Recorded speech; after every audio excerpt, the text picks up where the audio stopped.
जय हिंद व्यूअर्स, कैसे हैं आप लोग। आई होप आप सब अच्छे होंगे और अपने अग्निवीर एग्जाम्स की तैयारियां अच्छे से कर रहे होंगे। आज के वीडियो में हम डिस्कस करते हैं एक जूनियर कमीशन ऑफिसर्स की पावर के बारे में। जेसीओ मतलब सूबेदार, ठीक है। तो क्या सब इसका प्रोसीजर होता है, क्या सब रोल्स एंड रिस्पॉन्सिबिलिटीज होती है एक जेसीओ की, वो इस वीडियो में हम डिस्कस करेंगे। तो मेक श्योर करें आप वीडियो को एंड तक जरूर देखें और हमारी बाकी वीडियोस को भी आप लाइक, कमेंट और चैनल को सब्सक्राइब करना बिल्कुल भी ना भूलें। चलिए शुरू करते हैं आज का वीडियो। जेसीओ जिसकी फुल फॉर्म होती है जूनियर कमीशन ऑफिसर, जिसको कि इंडियन आर्मी में सूबेदार भी बुलाया जाता है। आप जेसीओ बनते हो एनसीओ के बाद। अब एनसीओ क्या होता है? एनसीओ होते हैं आपके नॉन कमीशन ऑफिसर्स, ठीक है, जो कि आपके अग्निवीर से लेके हवलदार रैंक तक के जितने भी हमारे सोल्जर्स होते हैं उनको एनसीओ कहा जाता है। एनसीओ के बाद आप प्रमोट होते हो जेसीओ में, जिसको बोला जाता है जूनियर कमीशन ऑफिसर, यानी इंडियन आर्मी के हिसाब से सूबेदार। अब जूनियर कमीशन ऑफिसर्स के अंदर 3 रैंक्स आती हैं। सबसे पहला होता है आपका नायब सूबेदार, देन होता है सूबेदार एंड देन होता है आपका सूबेदार मेजर। जैसे ही आप नायब सूबेदार आप बन जाते हो, आप जेसीओ कैटेगरी के अंदर आ जाते हो। देन आप एक बार आप नायब सूबेदार बन जाते हो, उसके बाद आप सूबेदार भी बनोगे। बट सूबेदार से आप सूबेदार मेजर बनने का जो आपका प्रोसीजर होता है वो डिपेंड करता है सीनियरिटी और आपके ग्रेड्स के ऊपर कि आपने इतने साल की सर्विस में कितना अच्छा परफॉर्म करा है। जिसने अच्छा परफॉर्म कर रहा था वो यूनिट का एसएम जरूर बनता है। अब डिस्कस करते हैं रोल्स एंड रिस्पॉन्सिबिलिटीज एक जेसीओ की। देखिए, जेसीओ रैंक तक आते आते एक सोल्जर अपनी एटलीस्ट 18 से 20 साल की सर्विस इंडियन आर्मी को दे चुका होता है। 18 से 20 साल की सर्विस का मतलब है एटलीस्ट 2 से 3 वॉर टाइम के टेन्योर और एटलीस्ट 2 से 3 पीस टाइम के टेन्योर। इतना टाइम काफी है एक सोल्जर को मोल्ड अप होने में, एक सोल्जर को एक्चुअल सोल्जरी समझने में और एक सोल्जर को अच्छा लीडर बन के निकल के आगे आने में, राइट। तो 18 से 20 साल आपने अपनी सर्विस दी, उसके बाद आप बन गए जेसीओ। अब जेसीओ के नीचे एक पूरा जितने भी एनसीओज होते हैं वो जेसीओज के नीचे ही आने लग जाते हैं फिर, ठीक है। आप एक तरीके से प्लाटून को कमांड करोगे। एक प्लाटून के अंदर मेजरली 20 से 50 लोग होते हैं, ठीक है। 20 से 50 सोल्जर्स को आप लीड करोगे। बेसिकली क्या होता है, इंडियन आर्मी के अंदर यूनिट एक प्लाटून होती है, ठीक है। प्लाटून आप इसको इस तरीके से समझिए कि एक इंडियन आर्मी के अंदर 4 टीम्स बनाई है, अल्फा, ब्रावो, चार्ली, डेल्टा, ठीक है। हर एक टीम के अंदर आपको अगर लेट से 40 से 50 लोग मिल रहे हैं तो आपको एटलीस्ट वहां 4 से 5 जेसीओज मिलेंगे।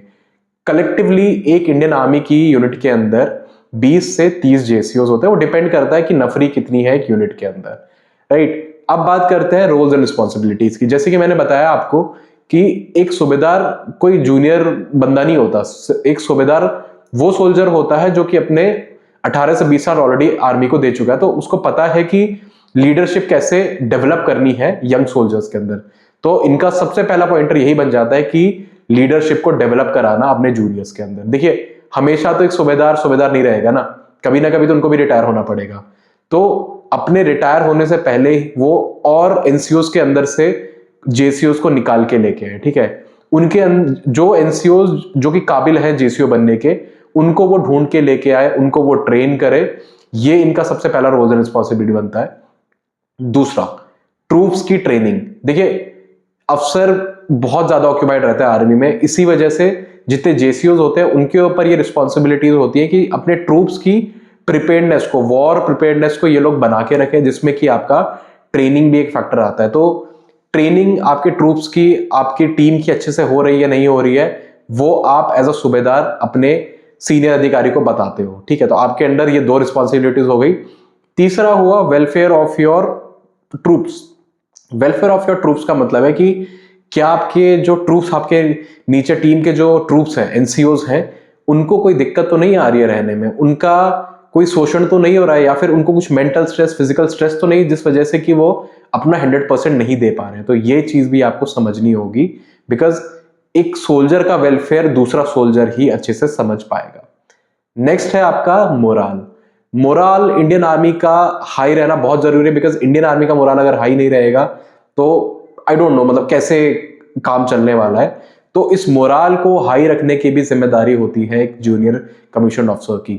अब ये कई तरीकों से करा जा सकता है। आप उनसे बात कर सकते हो, आप उनको मोटिवेट कर सकते हो, आप उनको मोटिवेशनल लेक्चर्स दे सकते हो। तो कई तरीके से ये चीज करी जा सकती है। इट जस्ट कि आपको ये चीज चेक में रखनी है कि आपके ट्रूप्स का मोराल हमेशा रेडी रहे, हमेशा हाई रहे, सो दैट वॉर प्रिपेयर्डनेस इनकी हमेशा बनी रहे। Last but not the least है आपका डिसिप्लिन। देखिए, इंडियन आर्मी की बैकबोन, रीढ़ की हड्डी कहा जाता है डिसिप्लिन को। तो डिसिप्लिन अपने ट्रूप्स के अंदर इंकलकेट और थ्रू आउट बनाए रखने के लिए जेसीओस को ये जिम्मेदारी दी जाती है कि आप ट्रूप्स पे हमेशा नजर रखेंगे कि इनके बीच में डिसिप्लिन बरकरार है या नहीं, और अगर आपको कहीं पे लगता है कि कुछ कमी बेची है तो आप ही उसको ठीक भी कराएंगे। तो ये सब रोल्स एंड रिस्पॉन्सिबिलिटीज होते हैं सूबेदार के एक इंडियन आर्मी की यूनिट में। आई होप आप सब समझ गए होंगे क्या सब रोल्स एंड रिस्पॉन्सिबिलिटीज रहने वाली है अगर आप भी कल के दिन को सूबेदार बनते हो। तो आज का वीडियो यहीं तक। आई होप आपको वीडियो अच्छा लगा होगा। वीडियो अच्छा लगा हो तो आप हमारे social media handles Instagram, Facebook, LinkedIn में जाके भी फॉलो कर सकते हो। वहां भी हम आपको सेम नाम अग्निवीर ऑनलाइन से मिलेंगे। तो अभी जाइए, फॉलो कीजिए और ऐसे प्यार देते रहिए। जय हिंद।